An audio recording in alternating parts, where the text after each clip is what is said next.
there's man-sized roaches, huh? Alright, where's my giant boot?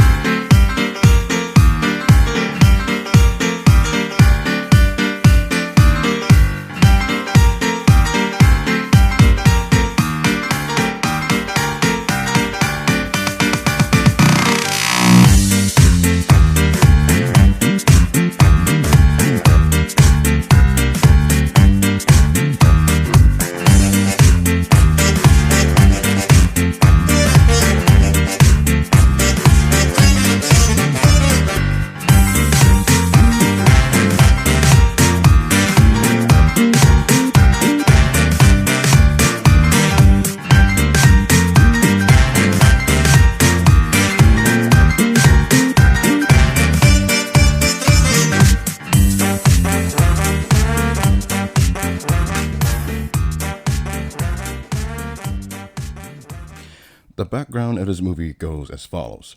The original title was going to be Godzilla vs. the Space Monsters, Earth Defense Order.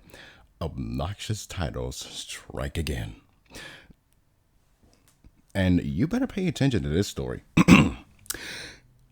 The story was going to be about Miko, or Miko, however you want to pronounce it.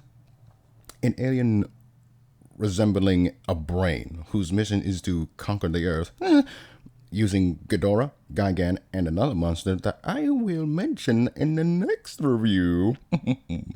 Then, when Godzilla and Anguirus would appear in Tokyo, they would, I kid you not, find all of the three space monsters installing Miko into a statue called Majin Tool. Are you following me? Then Gigan would cut it open with its belly saw, causing it to bleed. Are you still following me? Afterwards, via the power of teamwork, the space monsters would be defeated, Godzilla would destroy Miko, and Majin Tool turns back into a stone. Wow. Okay. What a ridiculous concept. Too ridiculous that almost sounds interesting. But, however, I guess due to the budget, the monster roster was cut down to just 4. Sekizawa, the guy who writes the majority of the Showa films, drafted a new story pitch. Excuse me for that pause. The Return of King Ghidorah, featuring Rodan and Varan. Unfortunately, Rodan is going through some drug problems, and Varan, while available, is too busy on his new restaurant business, so both of them had to be cut. The end result is the final title, Earth Destruction Directive, Godzilla vs. Gigan. Again, seriously, what with the obnoxious titles? Is it as bad as All Monsters Attack? Or weird and trippy as the previous entry? Well, let's find out. This is my review of Godzilla vs. Gigan. The story goes as follows. A manga artist named Gengo Kotaka, played by Hiroshi Ishikawa, encounters 2 suited men running a corporation. A corporation that's probably corporate. Or corrupted. With an amusement park called World Children's Land, using an actual life-size Godzilla replica tower standing out from the rest. That sounds like a get-out-of-jail-free card for parents. Kotaka gets hired with no questions asked. Later on, Kotaka accidentally bumps into a chick and totally did not look up her skirt. Seriously, if you actually look closely, you'll see an upskirt shot. Jun Fukuda is apparently a pervert. Colin dead in his hands. Anyway, on with the story. But he did pick up a tape that the girl accidentally dropped. That she was also running away from the guys that were trying to capture her. Because she stole said tape. Again, later on, the girl and her friend finds Kotaka and causes him to pass out via a corner of the cob in his back. Thinking that it was a gun, he literally passed out. Good job. Oh, yeah, good job. That'll totally not give you Rob. Wait, hold on a second. Wait, what? Moving on. When he woke up in his house, wait, how the hell did he know where he lived? They apologized to him. And the two actually told him that the tape they stole belonged to a group of aliens called the Nebula M aliens, whose goal is to the surprise of no one, take over Earth. Of course! So when they decided to test out the tape, it somehow makes a sound that only Godzilla and Anguirus could hear all the way at Monster Island. And apparently no other monster could hear that noise. Okay. And then, or should you not, the two monsters proceed to talk. I'm not kidding, they actually talk. Like actual language starts coming out of their mouths. In the English version, which is the version that I watched, as always, it is completely, utterly painful. In the original Japanese version, it has speech bubbles like a manga. A little bit better, but still wretched nonetheless. Godzilla, like a normal general, sends his friend to Japan. But upon arriving to Japan, Anguirus was told he's not welcomed in Japan thanks to the JSDF. I smell racism and discrimination. Meanwhile, back in plot number 2, the 3 Nebula M aliens find Kotaka's house. Seriously, why doesn't he have security? Yeah, why does he have a security system in his house? And is about to kill him. But his female roommate, who has a black belt in karate. Why did I say that weird? Anyway. It kicks all 3 of their asses. Hashtag gender equality. Oof. Getting up there. Too bad it doesn't work twice, because when she and Kotaka tried to rescue a guy who was captured before the plot ever began, they too got captured as well. There goes that. God damn it. We were progressing. We'll get it in the next 30 years. Anyway, that's not the only thing that happened. Not only are they evil aliens, but they are also man-sized cockroaches.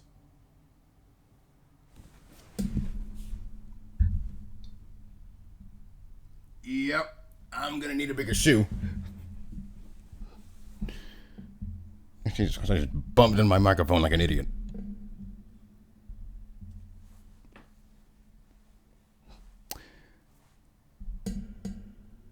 Sorry about that. Jesus, I just lost myself. Oh, wait, no, wait, I found myself. Anyway, back to the story. And the tapes they needed were actually mind control devices. What are they mind controlling, you may ask? Ghidorah, son of a bitch, and a new space cyborg named Gigan, who actually looks pretty cool. Even on the poster, he looks cool. And they attack Japan. Suddenly Godzilla and Anguirus, and a tag team battle ensues.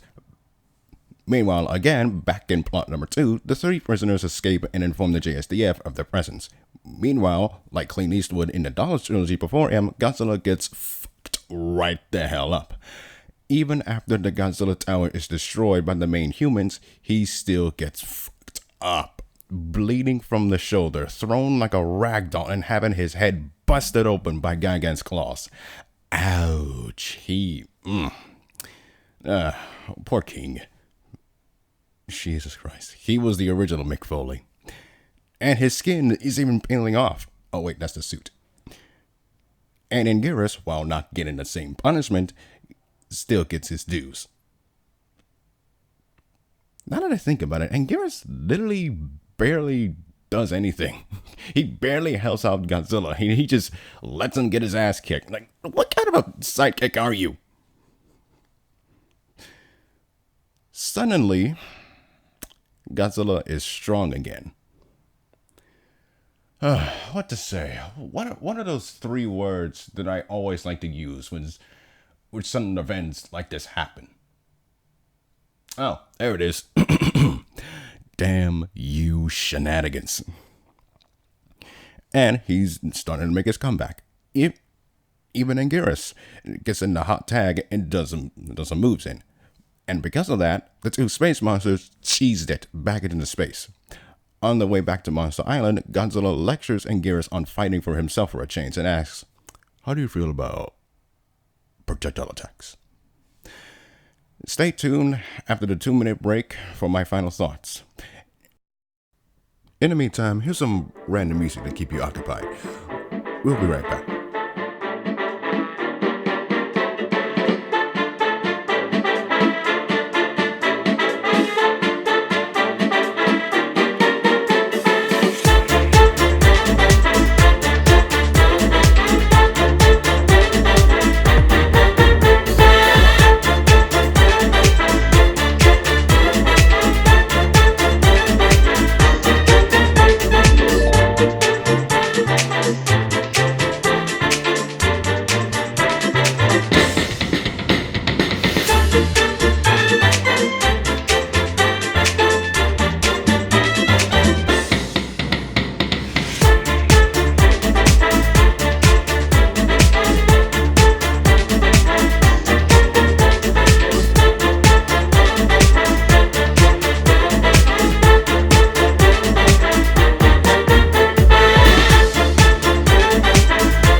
My final thoughts on the entire movie is it's surprisingly alright. The story is almost the same, but at least the writer did something different. The human characters are well acted. There's two moments where let me rephrase that. There's two moments where the female character stands up against the bad guys. It made me go like, damn, that is hashtag gender equality if I see one. And there are moments that made me chuckle once or twice. Moving on to the monsters, I completely forgot to mention this in the previous episode, so I might as well mention it here. Satsuma Kenpachiro made his debut in the franchise as Hedorah, and he did a good job. Same thing here when he played Gigan. Gigan reminds me a lot of Boba Fett from the original Star Wars trilogy. How do I know that? I actually watched Star Wars when I was a child. Go figure. Coincidence? I think nay. The same could be said with Ghidorah. Anguirus is that plucky, useless underdog, and I kind of like it. But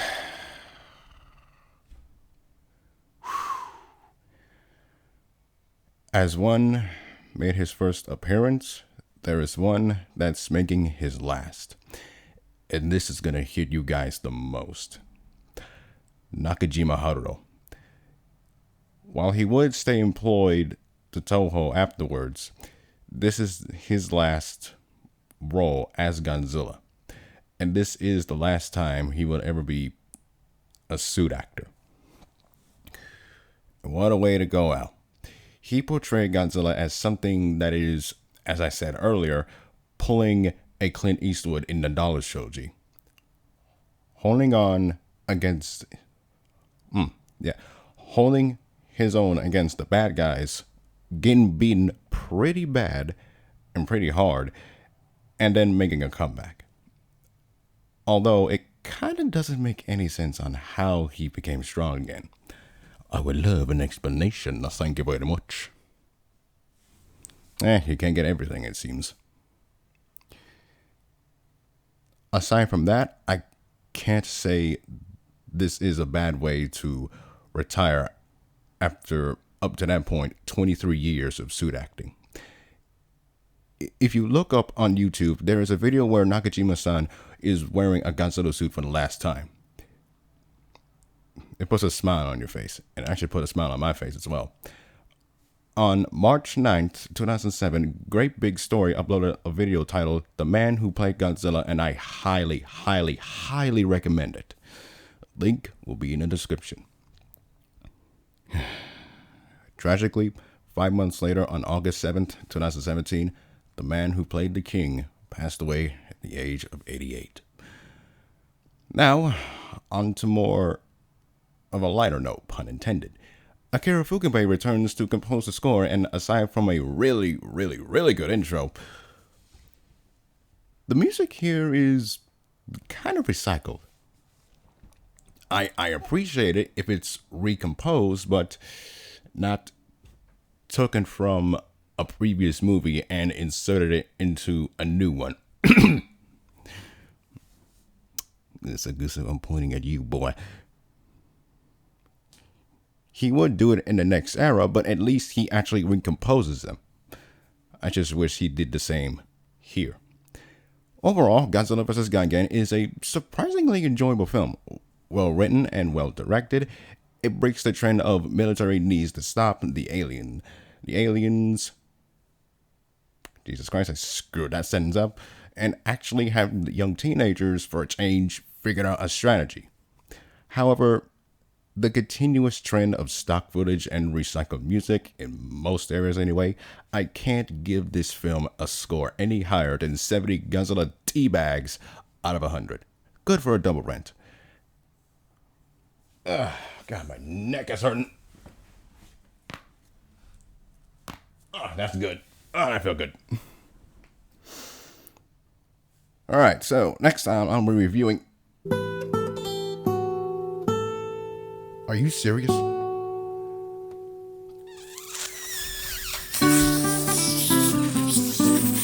Son of a...